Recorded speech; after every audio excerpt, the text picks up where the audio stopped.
મહત્વના સમાચાર ગાંધીનગરમાંથી સામે આવી રહ્યા છે। આવતીકાલે નવા પ્રધાનમંડળની શપથવિધિ યોજાશે।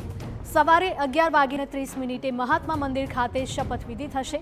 રાજ્યપાલ શ્રી આચાર્ય દેવવ્રત મંત્રીઓને હોદ્દા અને ગોપનીયતાના શપથ લેવડાવશે। શપથવિધિમાં ભાજપ અધ્યક્ષ જેપી નડ્ડા હાજર રહેશે। કેન્દ્રીય ગૃહપ્રધાન અમિત શાહ પણ ઉપસ્થિત રહી શકે છે। શપથવિધિ પહેલા ભાજપના રાષ્ટ્રીય મહામંત્રી સુનિલ બંસલ પણ ગુજરાત આવશે। જે નેતાઓને ડ્રોપ કરવાના છે તેમની સાથે બેઠક કરશે સુનિલ બંસલ। રાજ્ય સરકારના નવા મંત્રીમંડળને લઈને મહત્વના આ સમાચાર સામે આવ્યા છે। મંત્રીમંડળની શપથવિધિમાં શક્તિ પ્રદર્શન પણ કરાશે। નવા મંત્રાલયમાં 23 જેટલા મંત્રીઓનો સમાવેશ થશે। 23માંથી 10થી વધુ કેબિનેટ કક્ષાના મંત્રીઓ હશે। તો આવતીકાલે 12:39 વિજય મુહૂર્તમાં યોજાશે શપથવિધિનો કાર્યક્રમ।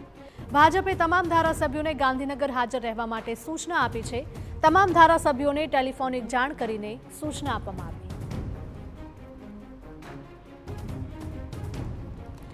તો ગાંધીનગરમાં આવતીકાલે નવા પ્રધાનમંડળની શપથવિધિ યોજાવા જઈ રહી છે અને તેની તૈયારીઓ પૂરજોશમાં ચાલી રહી છે। સવારે 11:30 વાગ્યે મહાત્મા મંદિર ખાતે શપથવિધિનો કાર્યક્રમ શરૂ થશે। રાજ્યપાલ શ્રી આચાર્ય દેવવ્રત મંત્રીઓને હોદ્દા અને ગોપનીયતાના શપથ લેવડાવશે। શપથવિધિમાં ભાજપ અધ્યક્ષ જેપી નડ્ડા હાજર રહેશે।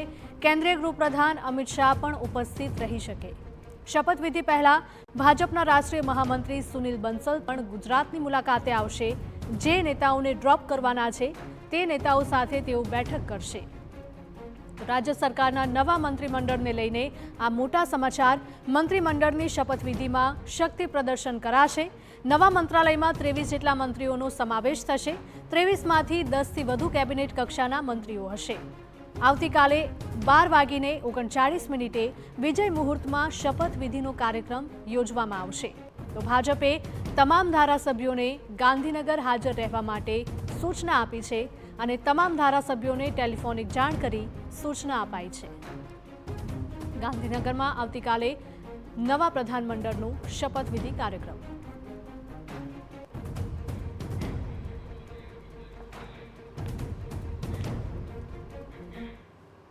તો આજ મુદ્દે અમારા political editor Kinjal Mishra live જોડાયા છે। કિંજલ, આવતીકાલે નવા પ્રધાનમંડળની શપથવિધિનો કાર્યક્રમ યોજાવા જઈ રહ્યો છે, કેવી તૈયારીઓ છે?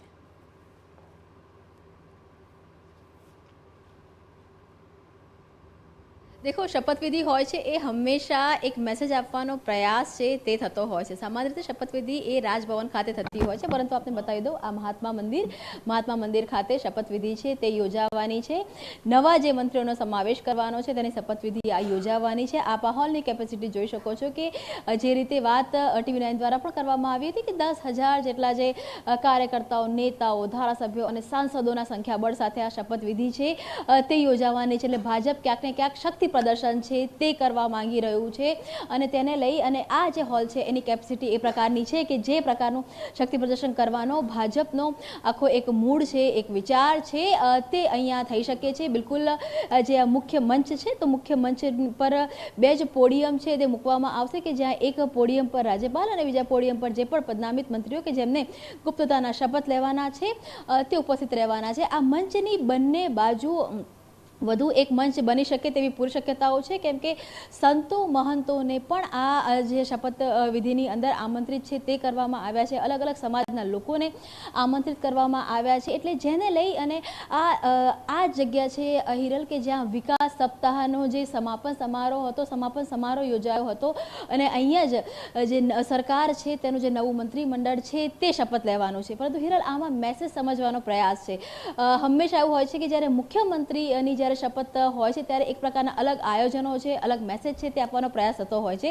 2022 में भूपेन्द्र पटेले मुख्य प्रधान तरीके बीजी वखते शपथ लीधा हता अने अत्यारे मंत्रीमंडळनुं विस्तरण छे ते थवा जई रह्युं छे। परंतु एक जे मेसेज आपवानो प्रयास छे, केम के 1.5 वर्ष जेटलो समय बाकी छे हवे आगामी विधानसभानी चूंटणीने अत्याરના वर्तमान सरकारना मंत्रीओना परफॉर्मन्स थी लईने अनेक विषयो छे के जे सतत ચર્ચામાં રહ્યા છે। મંત્રીઓની જે ખરડાયેલી છબી છે અથવા તો મંત્રીઓના કારણે થયેલી જે સમસ્યાઓ છે તે હંમેશા ચર્ચામાં રહી છે। પરફોર્મન્સવાળો મુદ્દો ચર્ચામાં રહ્યો છે। તો તેની તમામની વચ્ચે જ્યારે 1.5 વર્ષનો સમય બાકી છે ત્યારે એક એવું મંત્રાલય આપવું કે જે મજબૂત નેતાઓવાળું મંત્રાલય હોય, જાતિગત સમીકરણો સાથેનું મંત્રાલય હોય, જ્યાં સૌરાષ્ટ્રની જો વાત કરવામાં આવે તો પાટીદારોનો સમાવેશ થાય, ઉત્તર ગુજરાતની વાત કરવામાં આવે તો ક્ષત્રિય અને ઓબીસી સમાવેશ થાય। તો કેમ કે જે એક્ઝિટ છે તે એક્ઝિટ પણ મોટા પાયે છે।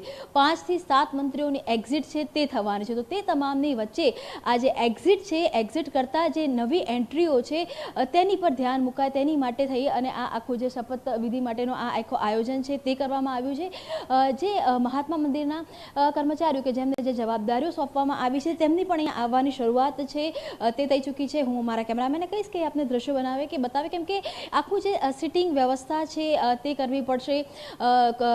જ્યારે મહાત્મા મંદિરની વાત કરવામાં આવે છે તો અલગ અલગ લેયર છે તે બનાવવામાં આવતા હોય છે।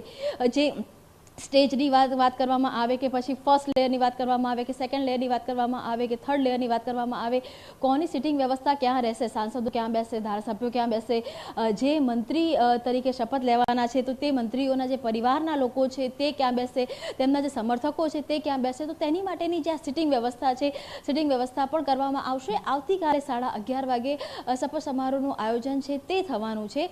તો તેની પહેલાં મોડી સાંજ સુધીમાં આ શપથ સમારોહ માટે મહાત્મા મંદિર નો જે આ હોલ છે તેને તૈયાર કરવામાં આવશે।